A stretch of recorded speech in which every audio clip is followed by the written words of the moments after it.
And take a look at databases, and um, and so basically Azure provides multiple database services to store a wide variety of data types and volumes, and with global connectivity this data is available to users instantly. So you have the theme here is having multiple database services.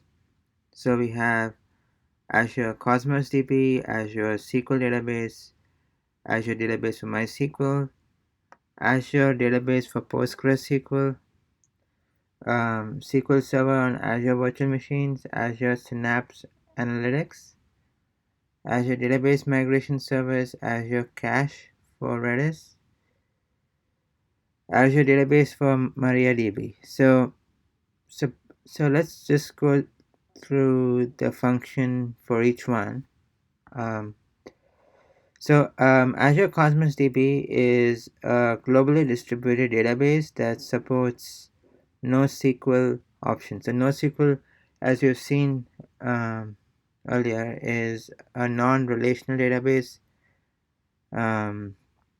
which is schemaless, right? So it's a globally distributed database, and it supports NoSQL options.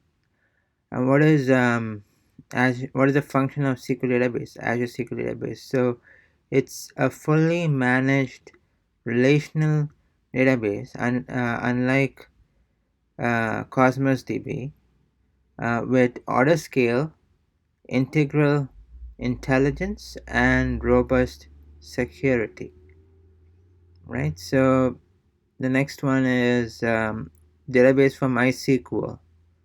Fully managed and scalable MySQL relational database with high availability and security.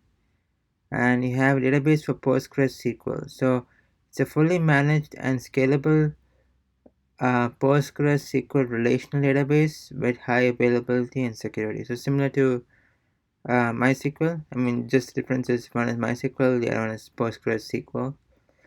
Then you have SQL Server on Azure Virtual Machines. It's a service that hosts enterprise SQL Server apps in the cloud. Okay, so it hosts SQL Server apps in the cloud.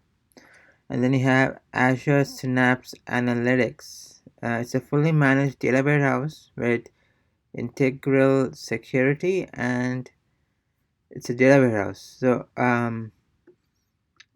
at every level of scale at no extra cost. And then you have Azure Database Migration Service, which is a service that migrates databases to the cloud with no application code changes. So you're basically migrating databases to the cloud. And then you have Azure Cache for Redis. It's a fully managed service, caches frequently used and static data to reduce data and application latency. So it's a caching service. The last one in the list is Azure Database for MariaDB, which is a fully managed and scalable MariaDB relational database with high availability and security. So it's similar to the functions of MySQL Postgres. The only difference is obviously the name of the database, right? So that is the database offerings in a nutshell. So in the next video, I'll be looking at web. So until then, see you next time.